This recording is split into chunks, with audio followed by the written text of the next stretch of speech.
Assalamualaikum warahmatullahi wabarakatuh.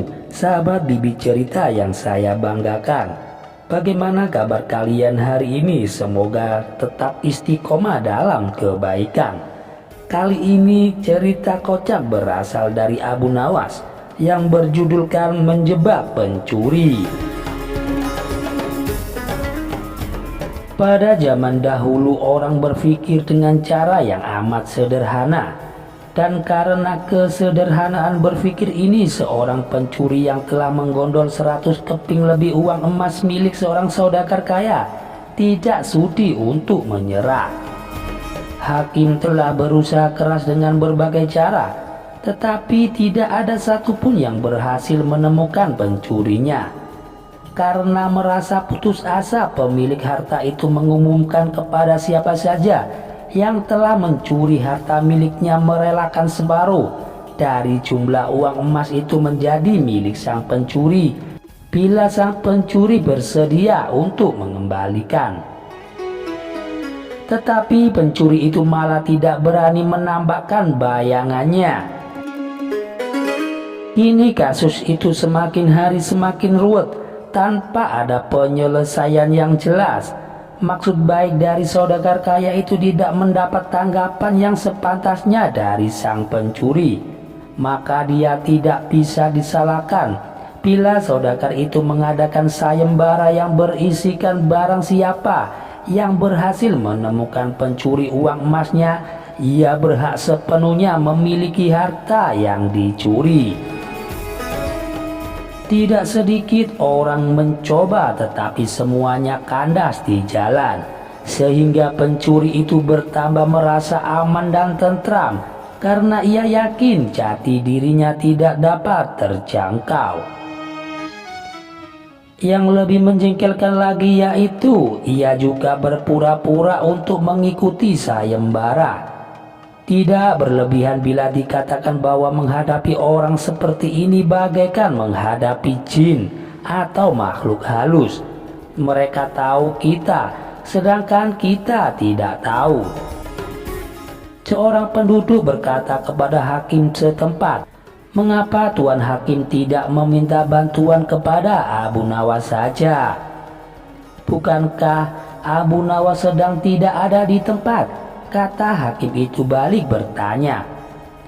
"Kemana dia?" tanya orang itu. "Abu Nawas ke Damaskus," jawab hakim. "Untuk keperluan apa?" Orang itu penasaran. "Untuk memenuhi undangan pangeran negeri itu," kata sang hakim. "Kapan dia datang?" tanya orang itu lagi. "Mungkin 2 hari lagi," jawab dari hakim. Kini harapan tertumpu sepenuhnya di atas pundak dari Abu Nawas. Pencuri yang selama ini merasa aman dan tenang sekarang menjadi resah dan tertekan. Ia merencanakan meninggalkan kampung halamannya dengan membawa serta uang emas yang berhasil ia curi.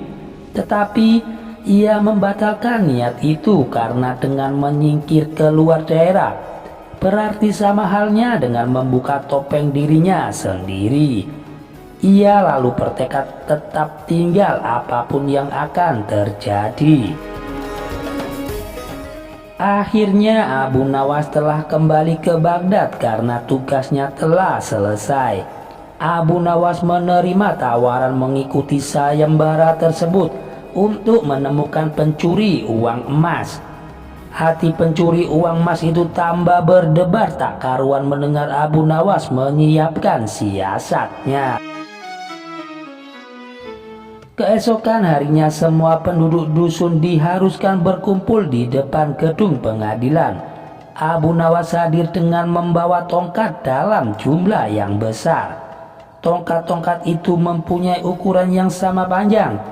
Tanpa berkata apa-apa, Abu Nawas membagi-bagikan tongkat tersebut yang dibawanya dari rumah. Setelah masing-masing mendapat 1 tongkat, Abu Nawas berpidato, "Tongkat-tongkat itu telah aku mantrai. Besok pagi kalian harus menyerahkan kembali tongkat yang telah aku bagikan. Tetapi jangan khawatir, tongkat yang dipegang oleh pencuri selama ini menyembunyikan diri akan bertambah panjang 1 jari telunjuk. Sekarang pulanglah kalian semua. Orang-orang yang merasa tidak mencuri tentu tidak mempunyai pikiran apa-apa.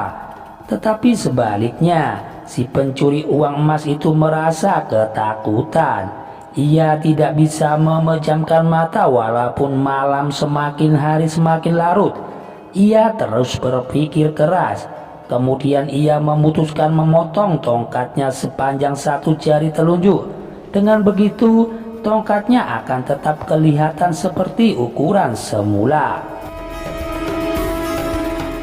Pagi hari pun tiba. Orang-orang mulai berkumpul di depan gedung pengadilan.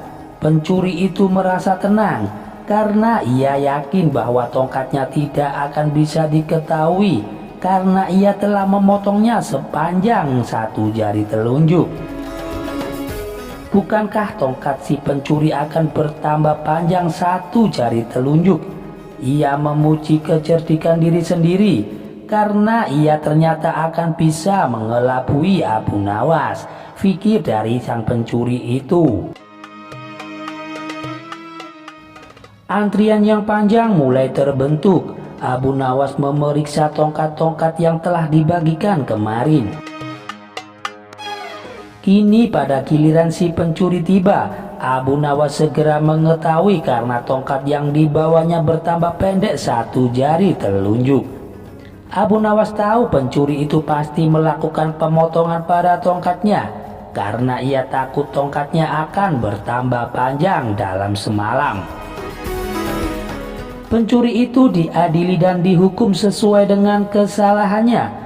100 keping lebih uang emas kini berpindah ke tangan Abu Nawas. Tetapi Abu Nawas tetap bijaksana. Sebagian dari hadiah itu diserahkan kembali kepada keluarga si pencuri. Sebagian lagi untuk orang-orang yang miskin dan sisanya untuk keluarga Abu Nawas sendiri.